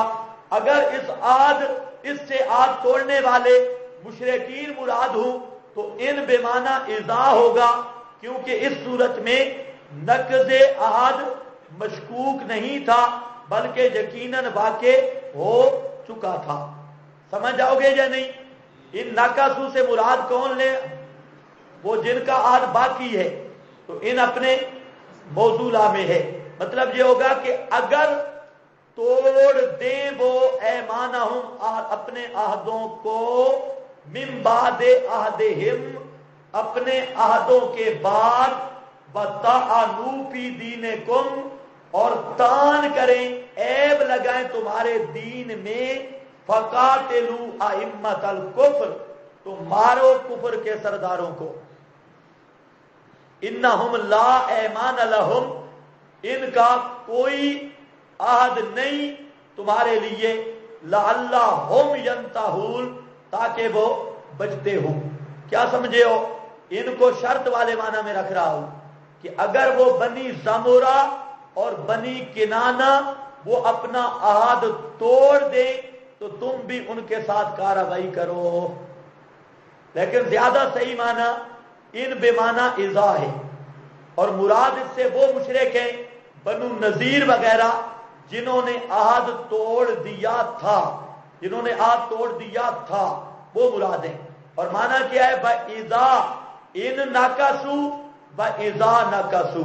اللہ فرماتے ہیں جب انہوں نے عہد توڑ دیا، من بعد عہدہم اپنے عہد کرنے کے بعد، اور تمہارے دین پر عیب لگایا، فقاتلوا پھر تم کیوں سست بنتے ہو، قتل کرو نا. اللہ فرماتے ہیں انہوں نے عہد توڑ دیا اور تمہارے دین میں عیب نکالے، فقاتلوا ائمۃ الکفر پس مارو کفر کے اماموں کو. ائمۃ بولو ائمۃ شیعہ کہتے ہیں امام جہاں پر بھی آتے ہیں ہمارے 12 امام مراد ہیں. قرآن میں امام کا لفظ ہے تو مخصوص امامت والا نظریہ 12 امام. ہم کہتے ہیں آ گیا تمہارے 12 امام، تم کہتے ہو امامت سے مراد 12 امام ہیں، تو آؤ ذرا یہ بھی پچاؤ نا، فقاتلوا ائمۃ الکفر مارو کفر کے اماموں کو. امام کا لفظ آیا کہ نہ آیا؟ وہ کہتے ہیں ہم تو کہتے ہیں امام بے معنی سردار ہے. ائمۃ الکفر کفر کے اماموں کو. انہم لا ایمان لہم اس لیے کہ ان کا کوئی عہد نہیں تاکہ وہ رکیں. یہاں ائمۃ الکفر سے مراد سرداران اطراف مکہ ہیں. مکہ کے اطراف کے جو بڑے بڑے سرغنے کافر ہیں وہ مراد ہیں. الا تقاتلون قوما. اب خیال کرو ایک بات سمجھ لو، یہ الا تقاتلون کے نیچے کیا لکھا ہے؟ ترغیب الال جہاد. اب تھوڑا سا جواب دیتے ہو نا جلدی سا تو انشاءاللہ 10ویں پارے سے پار گزرتے ہیں. ہاں اب مشکل کوئی نہیں ہے، اب صرف چند باتیں آئیں گی، لمبی قابل بات چیز کوئی نہیں، صرف قانون سمجھنے ہیں عبارت. یہاں پر کیا آ رہا ہے؟ الا تقاتلون کے نیچے کیا ہے؟ ترغیب الال جہاد. ترغیب الال قتال کی 3 وجوہ ذکر ہوگی. قتال لڑائی پر ابھارا جائے گا. کتنی وجہ بیان کرے گا قرآن؟ 3 وجہ. ایک وجہ کہ ان کی طرف سے آج شکنی ہے لہذا ان سے لڑو. نمبر 2 دوسری وجہ انہوں نے میرے رسول کو مکہ سے نکالا، مسلمانوں کو نکالا، لہذا ان سے لڑو. نمبر 3 لڑنے کی ابتدا انہوں نے کی ہے لہذا ان سے لڑو. کتنی وجہ آئیں گی؟ 3 وجوہ ثلاثہ للقتال. یہ 3 وجہ آئیں گی. اب ذرا دیکھتے ہو نیچے کچھ لکھا بھی ہے. الا تقاتلون قوما کیوں نہیں لڑتے تم ایسی قوم سے، نکثوا ایمانہم کہ توڑ ڈالا انہوں نے عہد اپنے، وہموا باخراج الرسول اور ارادہ کیا رسول پاک کے نکالنے کا. دیکھا نا میں نے آپ کو بتایا کہ مکے والے مراد نہیں، مکے والوں نے تو رسول کو نکالا تھا، اور جہاں وہ لوگ مراد ہیں جنہوں نے تعاون کیا. ہمو رسول کو مکے سے نکالنے پر تعاون کیا اطراف مکہ کے لوگ، وہم اور وہی ہیں بداؤکم جنہوں نے ابتدا کی تم سے جنگ کی۔ کتنے اسباب آ گئے؟ پہلا نکاسو عہد توڑنا، دوسرا ہمو رسول پاک کے ہجرت میں محرک بننا، اور تیسرا ہم بداؤکم اول مرۃ اتخشونہم، یہ ترغیب ہے۔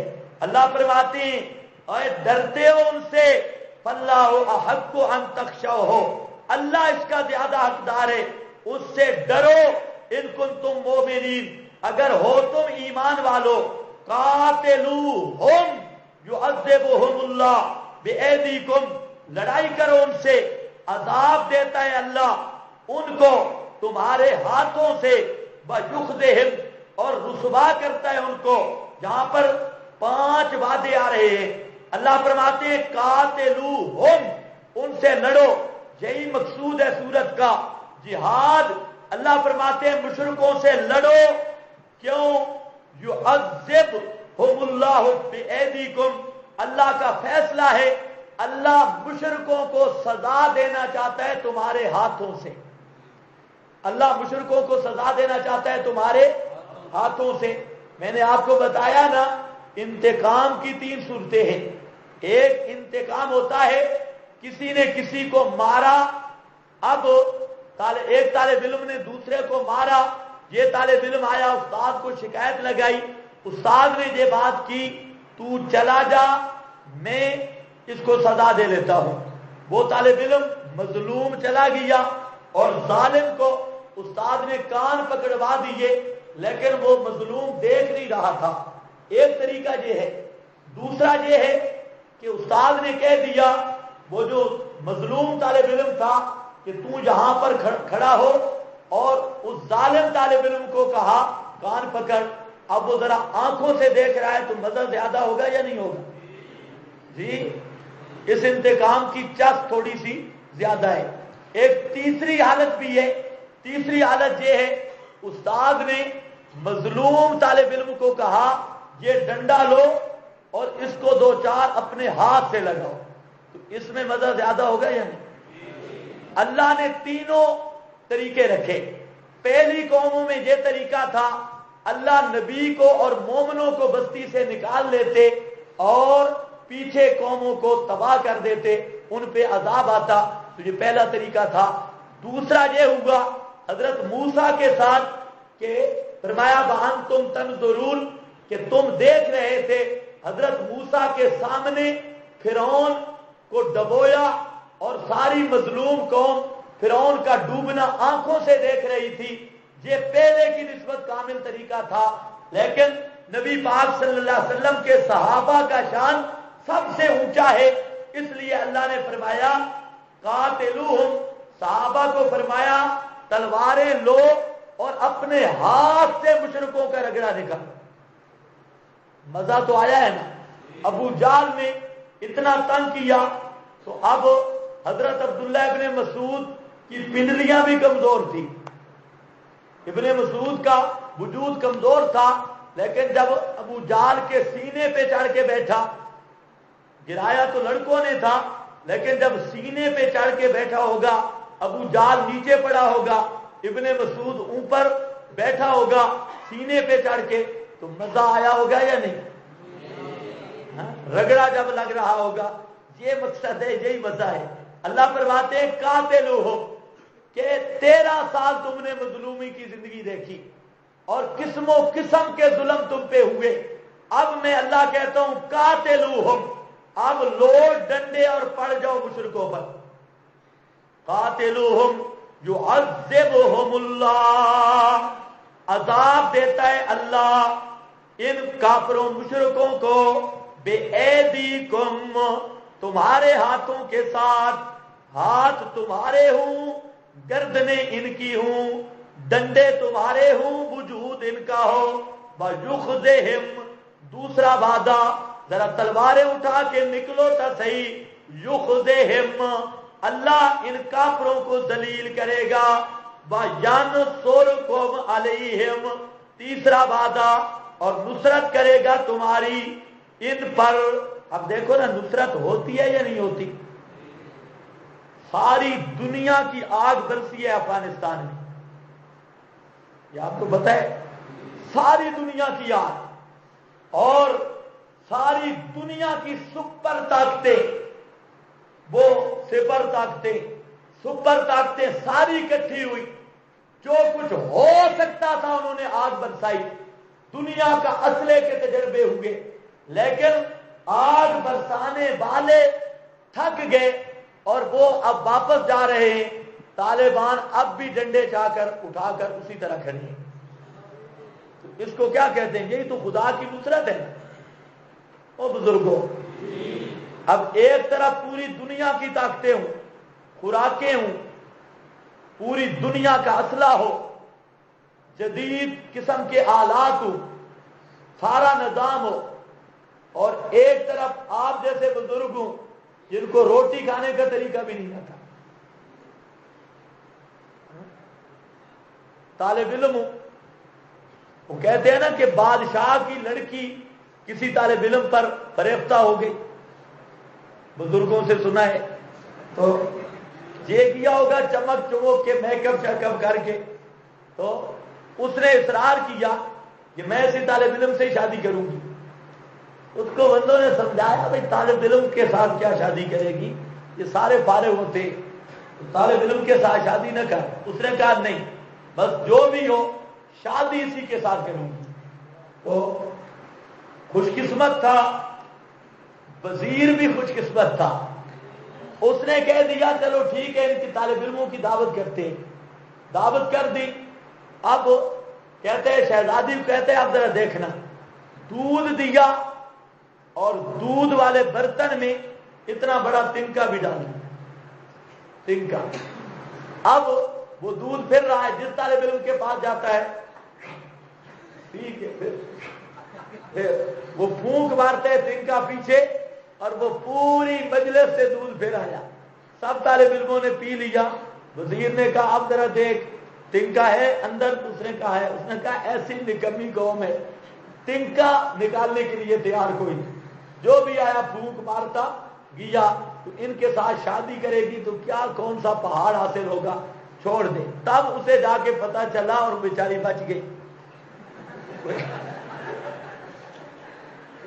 سمجھ آئیے بات؟ اب ایسے سیدھے سادے لوگ لیکن ڈٹے ہیں جناب، نہ کلاشن کوفوں کی پرواہ، نہ اوپر بمباری کی پرواہ، اور دنیا کے اعتبار سے اتنے سادی قوم، ان کو ایک کام کہو تیسرا کر کے آتے ہیں اور وہاں پر ڈٹے ہوئے ہیں. تو یہ سوائے اللہ کی نصرت سے اور کیا ہو سکتا ہے؟ صرف اللہ کی نصرت ہے. نہ پیسوں والوں کا پیسہ کام آ رہا ہے، نہ اسلحے. ڈنڈے شنڈے اٹھا کے، ان کو دیکھو ڈنڈے اٹھا کر پھر رہے ہوتے ہیں، اور اپنی یہ بندوقیں 12 بور سے ہوائی جہازوں کو، ان کے تیاروں کو گرانے کی کوشش کرتے ہیں. کوشش تو کرتے ہیں چاہے گولی لگے یا نہ لگے اپنی طرف سے. اچھا پھر ان کو تو فکر ہوتی ہے نا مرنے کی، تو وہ موت کی انتظار میں ہوتے ہیں، چنگے مرے اور جنت میں پہنچے. وہ ایسا ذہن بنتا ہے، وہ موت کی تیاری میں ہوتے ہیں. تو ان کو پرواہ پھر بھی کوئی نہیں. ایک دفعہ ذہن بن جائے بچ گیا تب بھی کامیاب ہے، مر گیا تب بھی کامیاب ہے، کوئی مسئلہ نہیں. اس لیے فرمایا تم ذرا تکڑے تھیو قاتلو ہو، ذرا ڈنڈے شنڈے اٹھاؤ تو صحیح. پھر دیکھ خدا کیا کرتا ہے. اٹھ باندھ کمر کیا ڈرتا ہے، پھر دیکھ خدا کیا کرتا ہے. اسی آیت سے کسی نے کہا کہ اٹھ باندھ کمر کیا ڈرتا ہے، پھر دیکھ خدا کیا کرتا ہے. اللہ فرماتے ہیں قاتلوہم، کمر باندھو تو صحیح نا. یخذہم، اللہ کا وعدہ ہے تمہارے مقابل، اللہ کافروں کو ذلیل کر کے رکھ دے گا اور نصرت کرے گا تمہاری ان کے خلاف. وَيَجْفِ صُدُورَ قَوْمٍ مُؤْمِنِينَ، چوتھا وعدہ، اور ٹھنڈا کر دے گا سینے ایمان والوں کے. اللہ ایمان والوں کے سینوں کو ٹھنڈا کر دے گا. وَيُذْهِبْ، اور پانچواں وعدہ، لے جائے گا اللہ غیظ قلوبہم، ان کے سینے کی جلن کو، اور رجوع کرے گا اللہ، رجوع کرتا ہے اللہ علی من یشاء، اوپر اس کے جس پر چاہے، واللہ علیم حکیم، اور اللہ جاننے والا حکمت والا ہے۔ ام حسبتم ان تترکوا ولما یعلم اللہ، یہ زجر ہے۔ اللہ فرماتے ہیں تمہارا کیا خیال ہے اسی حالت پہ رہ جاؤ گے اور تم پر آزمائشیں نہیں آئیں گی؟ سوال ہی پیدا نہیں ہوتا۔ اللہ تمہیں آزمائے گا، جہاد کرنا پڑے گا، لڑنا پڑے گا۔ تم یہ سمجھو کہ بس چپ کر کے تسبیح پڑھ کے جنت میں داخل ہو جائیں گے، سوال ہی پیدا نہیں ہوتا۔ ام حسبتم، کیا خیال ہے تمہارا، ان تترکوا، کہ اس حالت پہ چھوڑ دیے جاؤ گے؟ ابھی تک اللہ نے نہیں ظاہر کیا الذین جاہدوا منکم، ان کو جو تم میں سے جہاد کرنے والے ہیں، ولم یتخذوا، اور جنہوں نے نہیں بنایا سوائے اللہ اور اس کے رسول اور مومنین کو، ولیجتن، دلی دوست، بھیدی دوست، واللہ خبیر بما تعملون، اللہ خبردار ہے جو تم عمل کرتے ہو۔ اللہ فرماتے ہیں ابھی تو میں منافقین کو زہر کروں گا، اور یہ زہر کب ہوں گے؟ زہر دوست دشمن کی پہچان ہوتی ہے مشکل کے وقت میں۔ دوست اور دشمن کی پہچان کب ہوتی ہے؟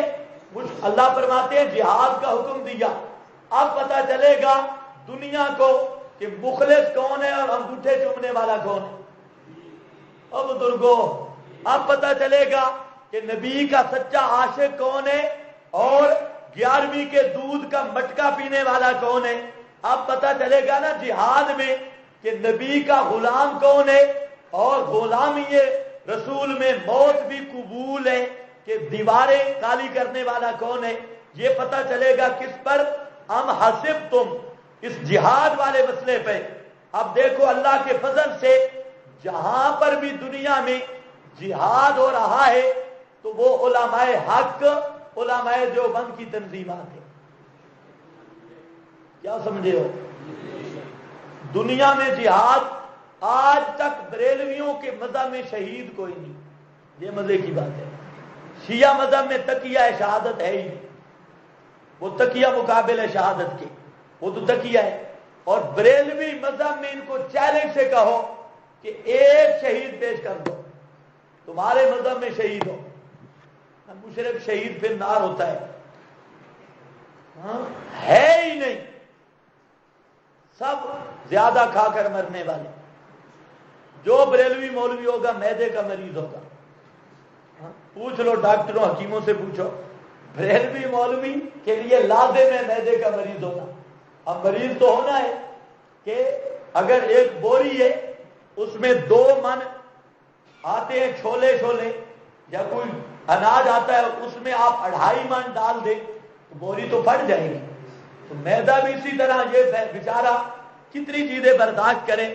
کہتے ہیں مشرک ملا ڈاکٹر کے پاس گیا، ڈاکٹر نے کہا یہ گولی تو لے لو، کہتے ہیں اگر گولی کی گنجائش ہوتی تو حلوے کی روڑی اور نہ ڈال لیتا منہ میں،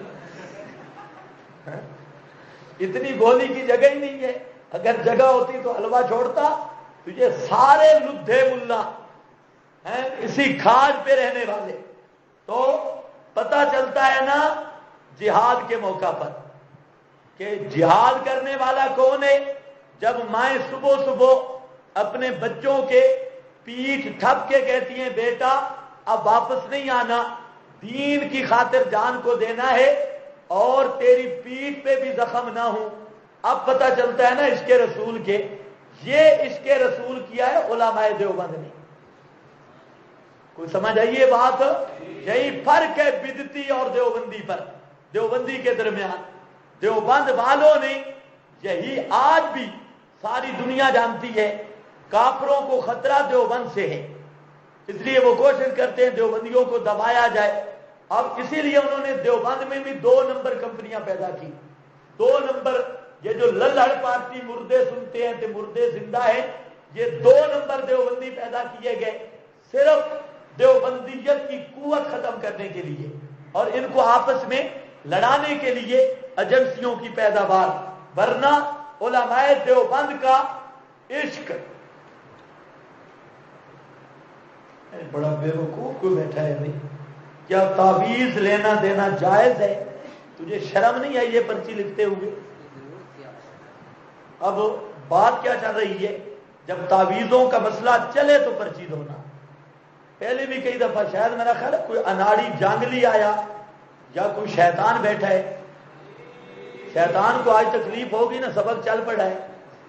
سبق چل پڑے تو شیطان کی رگ دکھتی ہے. ہاں دیکھو ایسی کوئی پرچی نہ آئے غیر مطالعہ کا. میں ادھر ہوں، کسی نے اپنا علم جھاڑنا ہو تو میرے پاس آ جائے. وہاں پوچھتے ہی کوئی نہیں ہے. پرچی چپ کر کے چوروں کی طرح لکھ دی. اگر کوئی اشکال ہو تعویذ شابیز کا تو میرے پاس آ، میں انشاءاللہ آپ کو تعویذ پورا بتاؤں گا کہ تعویذ ہوتے کس طرح ہے. بلیجتن واللہ خبیر بما، پتہ نہیں میری پوری تار ہی توڑ دی ہے. ما کان للمشرکین ان یعمروا مساجد اللہ، اور شبو اور مانے یا اللہ ان سے ہم کیسے لڑیں، یہ تو بڑے پیر صاحب ہیں. اور مشرکین مکہ یہ تو مسجدیں آباد کرتے ہیں، ان کے پاس تو مسیتیں مسجدیں، بیچارے اللہ اللہ کرنے والے ہیں، ان کو کیسے قتل کریں؟ اللہ نے جواب دیا یہ اصلی کھچری اور کافر ہیں.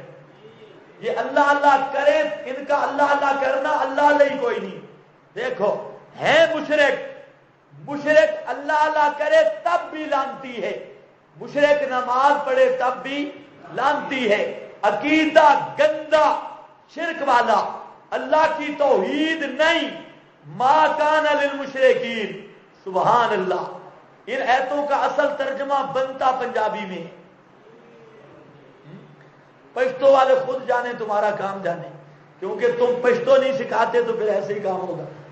ما کان للمشرکین، مشرکان دا حق کے وے. ما کان للمشرکین، مشرکان ڈھک دی نہیں، سجدی نہیں. ان یعمروا مساجد اللہ، ایک مسیتاں بناویں، مسیتاں بناون مشرک نو ڈھک دی نہیں. مشرک نال ایک کام سجدے ہی نہیں. مشرک دا حق کیوے مسیت بناونا، وہ جاوے مرے تھلے تے. دیکھو دیکھو آیت دیکھو، ما کان للمشرکین، نہیں ہے کام مشرکوں کا، ان یعمروا مساجد اللہ، یہ کہ آباد کریں اللہ کی مسجدوں کو. تعمیر کے دو مطلب ہیں، بنانا یہ بھی تعمیر ہے، بسانا یہ بھی تعمیر ہے. اللہ فرماتے ہیں مشرک کا حق ہی نہیں کہ مسجد بنائے یا مسجد آباد کرے.